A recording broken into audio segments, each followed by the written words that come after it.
नानक हुक्मी आवे जा। जो बोया है as you sow you reap, जो बोओगे वही पाओगे। एक महान पुरुष हुए हैं फ्रांसिस, गोवा में उनका चर्च है। मैं गया हूं एक धर्म सम्मेलन में गोवा, तो मैं उस चर्च में गया था, सेंट फ्रांसिस का चर्च। कहते हैं संत फ्रांसिस ने इच्छा व्यक्त की थी अपने जीवन काल में कि जब मैं मरूं तो मुझे भारत, देवभूमि भारत की धरती पर दफना दिया जाए। लेकिन उनकी मृत्यु जापान में हुई, तो लोगों ने उनको वहीं दफन कर दिया। क्रिश्चियन थे,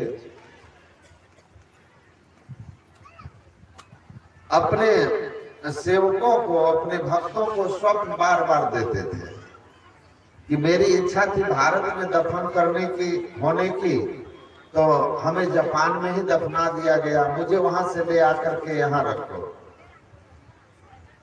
तो उनके कुछ भक्त लोग जापान गए, जाकर के वहां कहा कि सेंट फ्रांसिस, संत फ्रांसिस के जो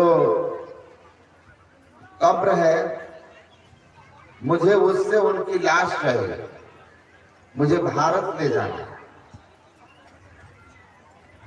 तो कहा लोग कि ठीक है, परमिशन प्रशासन का मिल गया, लेकिन बची तो हड्डियां होगी, क्योंकि 3 महीने गुजर चुके थे। तो 3 महीने में मिट्टी के नीचे कौन सी लाश सुरक्षित है। जब फ्रांसिस के कब्र को खोदा गया तो उनका मृत शरीर बिल्कुल ऐसा था मानो अभी अभी मरा हो, कुछ भी उसमें अंतर नहीं आया था। सब बड़े आश्चर्यचकित हुए। उस मृतक शरीर को लेकर के गोवा आए, उसमें अच्छी तरह से मसालों का लेप करके सूती कपड़े के कई, मतलब ऊपर से उसको लपेट करके और चर्च में एक शीशा में पैक करके रख दिया गया। अभी तक है। कभी कभी वो लोग साल में एक बार उनकी पुण्यतिथि पर आम जनता के लिए वह ला करके रखते हैं देखने के लिए। बाकी कोई विशिष्ट अतिथि पहुंचे तो किसी दिन भी उनका दर्शन करा देते हैं।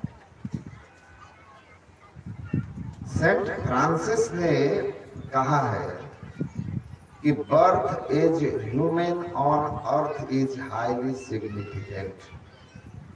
As body is perishable and soul is imperishable.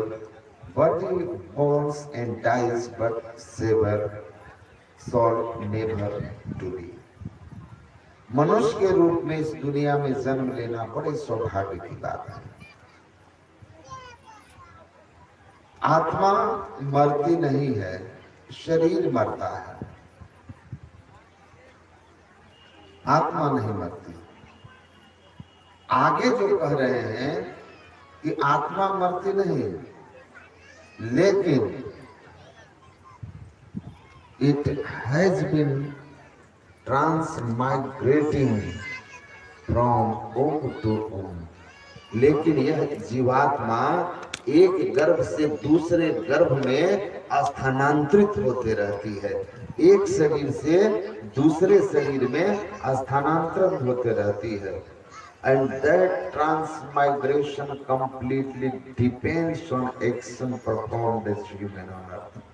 और एक यह जो आपका आवागमन होगा, एक शरीर से दूसरे शरीर में निकल करके प्रवेश करना, फिर उसको छोड़ना, फिर उसमें जाना, ये पूरी तरह से निर्भर करता है मनुष्य शरीर में जीव के द्वारा मन से, वाणी से और तन से किए हुए कर्म पर। ये उस पर निर्भर करता है।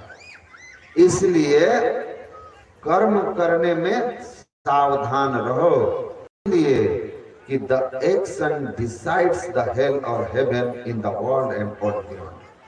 हमारे द्वारा किया हुआ कर्म इस संसार और इस संसार के बाद हमारे जीवन की दिशा को तय कर देगा कि हम सुखी होंगे कि दुखी होंगे, नीच योनि में जाएंगे कि उच्च योनि। इसीलिए कर्म के कहते हैं कि ठीक से कर्म के सिद्धांत को समझो। भगवान कृष्ण क्या कहते हैं? कर्मण्येवाधिकारस्ते मा फलेषु कदाचन। आपको कर्म करने की पूरी स्वतंत्रता है मनुष्य के रूप में, क्योंकि आप कर्म योनि में हैं। लेकिन स्मरण रख लीजिएगा कि फल पर आपका कोई अधिकार नहीं है। फल का निर्णय मैं करूंगा आपके कर्मानुसार। तो वाणी, मन, तीनों से हमारा कर्म शुभ होना चाहिए, अशुभ नहीं है। परिणाम वैसे ही आएगा।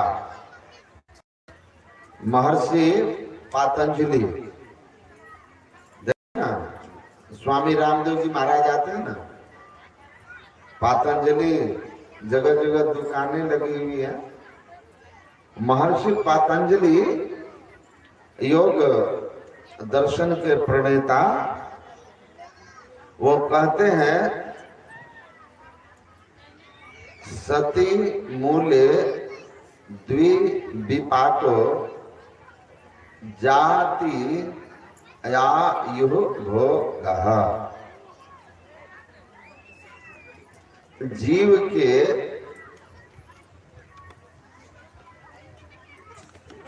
द्वारा किया हुआ कर्म उसकी जाति, आयु और भोग तीनों तय करता है। उसमें जाति बदली नहीं जा सकती, लेकिन आयु और भोग ये दो कर्म से बदले जा सकते हैं।